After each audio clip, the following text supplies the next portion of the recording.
1000 के ऊपर 1000 से नीचे बेसिक सैलरी होगा तो आप लोग हेल्पर में भी मत करिए। नमस्कार दोस्त, जो भी हेल्पर में भाई जो दुबई आना चाहते हैं या सऊदी अरब कहीं भी जाना चाहते हैं तो उनके लिए वीडियो खास होने वाला है, क्योंकि जो बहुत सारे भाई लोग बोल रहे थे कि हम हेल्पर के काम में दुबई आए तो कौन सा काम हमारे लिए बेहतर रहेगा और उसका सैलरी कितना कम से कम होना चाहिए अगर वहाँ हम हेल्पर में आ रहे हैं। तो आज हम बात करेंगे, हमारे साथ हैं राजेश भाई और ये बताएंगे हेल्पर का सैलरी कम से कम कितना होना चाहिए और वो कौन से काम में आएंगे तो उनके लिए अच्छा रहेगा।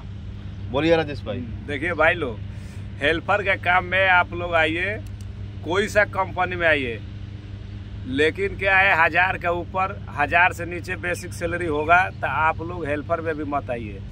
अगर 1000 1100 होगा हेल्पर में आइए कोई सा कंपनी में, लेकिन सिविल लाइन का जो कंपनी है कंस्ट्रक्शन लाइन उसमें मत आइए हेल्पर में। उसमें धूप में और मान चलिए उसमें काम भी ज़्यादा कराता है लोग। इसके लिए स्टील प्लांट में आइए, कोई सा भी आइए, पैकिंग में आइए, मॉल में आइए और फर्नीचर में आइए, मैंने कोई सा में आइए तो उस सब में हेल्पर में, इलेक्ट्रिशियन में आइए, ये सब में आराम रहेगा। लेकिन सिविल लाइन में आएंगे तो कंस्ट्रक्शन लाइन में आएंगे, कोई सा कंस्ट्रक्शन लाइन में मिट्टी फेंकवाएगा, कभी कुछ कराएगा, लेकिन उसमें हार्ड काम रहता है। अपना इंडिया में भी आप लोग देखते होंगे हेल्पर का काम में कितना मेहनत है, और वही कंपनी का काम में आप जाएंगे इंडिया में तो हेल्पर से ये सब काम से थोड़ा नॉर्मल काम रहता है।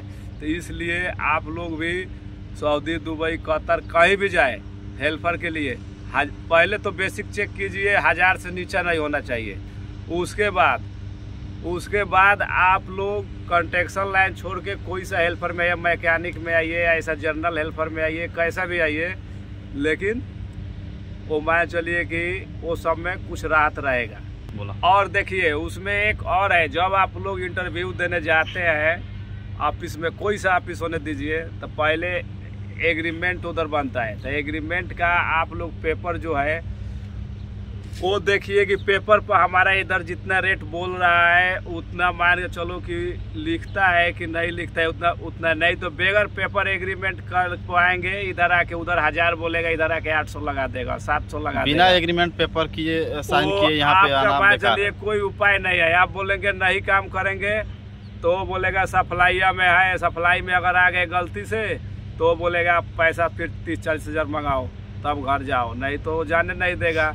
कंपनी में अगर आप लोग आ रहे हैं तो मान लो कि छुट्टी लगाएंगे, 2 महीने का टाइम बर्बाद करेगा, वो भेज देगा, आप रोओगे गाओगे तो, लेकिन सप्लाई में वो पैसा घर से मंगाना पड़ेगा जाने के लिए।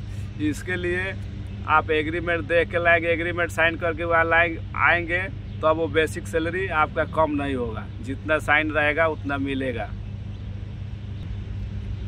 ठीक है दोस्तों, ये आप लोग को बताए राजेश भाई, ये बात सही है कि अगर आप लोग आते हैं, अगर कंपनी में आइएगा तो आप लोग के लिए बेहतर होगा। और फूड पैकिंग के काम में आते हैं तो आप लोग के लिए सही है। कंस्ट्रक्शन लाइन में थोड़ा हेल्पर थोड़ा ज़्यादा दिक्कत होता है, और आपको आना है तो मैकेनिकल हेल्पर से आइए, इलेक्ट्रीशियन हेल्पर से आइए, आप फायर अलार्म हेल्पर से आइए, या आपका जो भी टेक्निकल काम है उससे आप लोग आते हैं तो आप लोग के लिए बेहतर